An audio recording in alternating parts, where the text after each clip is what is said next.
হাজি বাতিল সাহেব, আহমদ আলী সাহেব তামজিদ, সঞ্চালক কে এম ইয়াহিয়া সামি সহ আমার প্রিয় বৈদ্যার্থের এলাকাবাসী সাউন্ড, এখানে সবাই আছে আমাদের দারুসালাম মিরপুর শাহী থানার নেতৃবৃন্দ।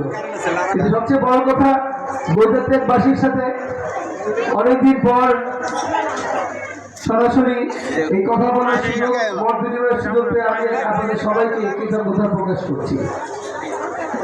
আমার যতদূর মনে পড়ে, ছোটবেলা থেকে বৈশাখ মাসের প্রথম সোমবার এই মেলা হলেই বৈশাখ থেকে চলে আসতাম। আমার বয়স তখন একদমই ছোট, 4 বছর 5 বছর থেকে আমি আসতাম। এই মেলা ছিল আমার সবচেয়ে আকর্ষণের মেলা। তো এখানকার সাথে আমার সম্পর্কটা একদমই ছোটবেলা। আমি, আমার ভাই, আমার বোন, আমরা সবাই আসতাম। আমরা কিন্তু আজিমপুরের মেলায় যেতাম না, আমরা আসতাম এখানকার মেলায়। তো সেই গৈজাতে আজকে সরাসরি গাড়ি দিয়ে এই রাস্তা দিয়ে এসে আমি কিন্তু চিনতে পারি যে এত উন্নয়ন, এত রাজধানীর এখন একটা অন্যতম অংশ এই গৈজাতে, এবং আপনারা এখানকার সাথে আদাবরে খুব সহজেই চলে যেতে পারে। তো দেখা যাচ্ছে আদাবর অর্থাৎ মোহাম্মদপুর শ্যামলীর সাথে মিরপুরের সংযোগ কিন্তু আপনাদের মাধ্যমে হচ্ছে। তারপরেও আজকে আপনারা আমার বিভিন্ন বক্তারা, যেমন আহমদ আলী, হাজি বাতেন, সাদিয়া, হারুন সহ আপনারা যে সমস্যাগুলো তুলে ধরলেন, আমি শুধু এতটুকুই বলবো যে অবশ্যই আপনারা আপনাদের ভোট দিতে রাস্তার ওই পারে যেতে হয়, গাবতলী সরকারি প্রাথমিক বিদ্যালয়, যেটা আগে কান্দারহাট স্কুল ছিল। এখানে যদি একটি প্রাথমিক বিদ্যালয় করা যায়, প্রাইমারি স্কুল, তাহলে কিন্তু সেই সমস্যার সমাধান হয়ে যায়। পাশাপাশি এই যে মিরপুর রোডে আপনাদের এখানে পায়ে হেঁটে রাস্তা পার করতে হয় জীবনের ঝুঁকি নিয়ে, এখানে একটা ফুট ওভারব্রিজ যদি করা হয় তাহলে সেই সমস্যার সমাধান হয়ে যায়। এবং আপনারা একটি খেলার মাঠ চেয়েছেন, পাশাপাশি কবরস্থানের অপ্রতুলতা, অর্থাৎ কবরস্থানে আর জায়গা সংকুলন হচ্ছে না, সেটা আপনারা দাবি করেছেন। প্রত্যেকটা দাবি কিন্তু ন্যায়সঙ্গত, যুক্তি আছে আপনাদের কথায়, তো এবং সবই সম্ভব।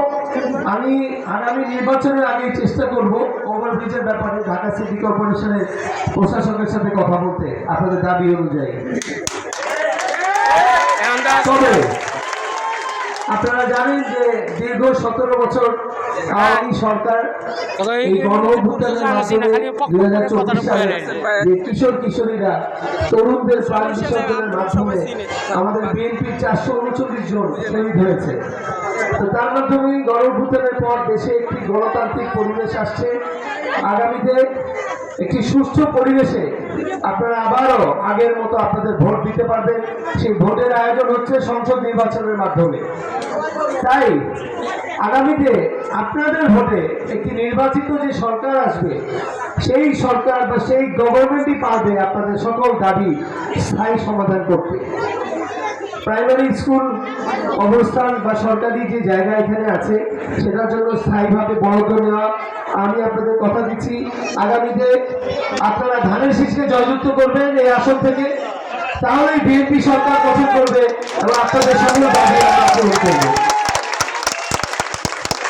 কেননা অতীতে দেখা গিয়েছে যে এই আসন যে দল বিজয় লাভ করে, সেই দল সরকার গঠন করে। তাই ধানের শীষকে আপনারা জয়যুক্ত করালেই আপনারা নিশ্চিত থাকেন বিএনপি আবারও সরকার গঠন করবে এবং শহীদ জিয়া এবং দেশনেত্রী বেগম খালেদা জিয়ার যোগ্য উত্তরসূরি আপনাদের সবার প্রাণপ্রিয় জনাব তারেক রহমানের নেতৃত্বে আগামীতে উনি প্রধানমন্ত্রী হয়ে বাংলাদেশ পরিচালনা করবেন। এবছর প্রায় 4 কোটির উপর তরুণ ভোটার আছে। তো আপনারা জানেন যে আমাদের বাংলাদেশের টোটাল জনসংখ্যার 60% মতো প্রায় এখন যাদের বয়স এই 18 থেকে 45-এর ভিতর।